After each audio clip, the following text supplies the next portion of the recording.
change the world, start off by making your bed. If you make your bed every morning, you will have accomplished the first task of the day. It will give you a small sense of pride, and it will encourage you to do another task, and another, and another. And by the end of the day, that one task completed will have turned into many tasks completed. Making your bed will also reinforce the fact that the little things in life matter. If you can't do the little things right, you'll never be able to do the big things right. And if by chance you have a miserable day, you will come home to a bed that is made, that you made. And a made bed gives you encouragement that tomorrow will be better. To pass SEAL training, there are a series of long swims that must be completed. One is the night swim. Before the swim, the instructors joyfully brief the students on all the species of sharks that inhabit the waters off San Clemente. They assure you, however, that no student has ever been eaten by a shark, at least not that they can remember. But you are also taught that if a shark begins to circle your position, stand your ground. Do not swim away. Do not act afraid. And if the shark, hungry for a midnight snack, darts towards you, then summons up all your strength and punch him in the snout, and he will turn and swim away. There are a lot of sharks in the world.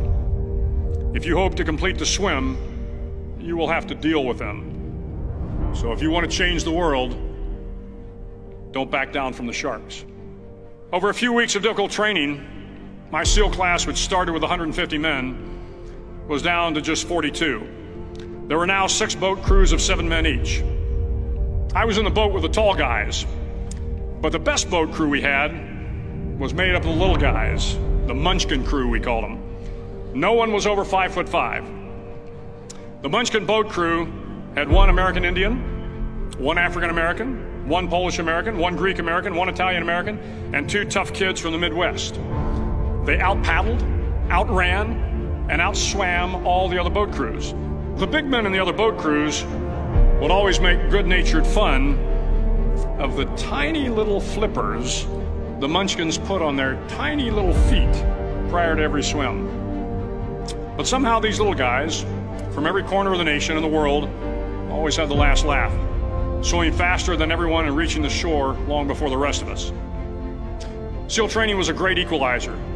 Nothing mattered but your will to succeed, not your color, not your ethnic background, not your education, not your social status. If you want to change the world, measure a person by the size of their heart, not by the size of their flippers. The 9th week of training is referred to as Hell Week. It is 6 days of no sleep, constant physical and mental harassment, and 1 special day at the Mud Flats. The Mud Flats are an area between San Diego and Tijuana where the water runs off and creates the Tijuana Sloughs, a swampy patch of terrain where the mud will engulf you.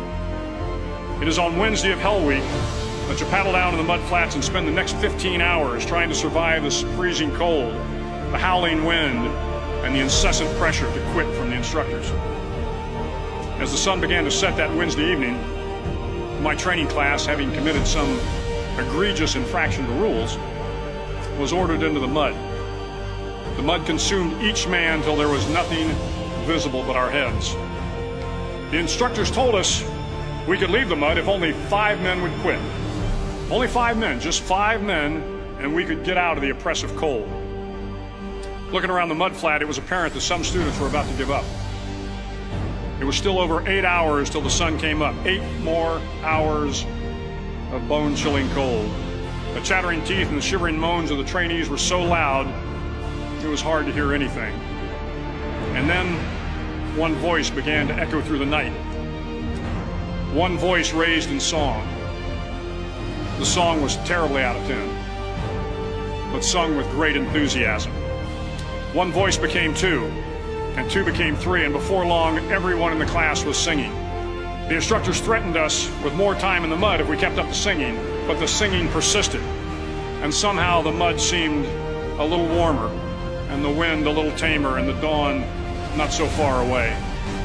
If I have learned anything in my time traveling the world, it is the power of hope. The power of one person, a Washington, a Lincoln, King, Mandela, and even a young girl from Pakistan, Malala. One person can change the world by giving people hope. So if you want to change the world, start each day with a task completed. Find someone to help you through life. Respect everyone. Know that life is not fair and that you will fail often. But if you take some risks, step up when the times are the toughest, face down the bullies, lift up the downtrodden, and never ever give up. If you do these things, the next generation and the generations that follow will live in a world far better than the one we have today.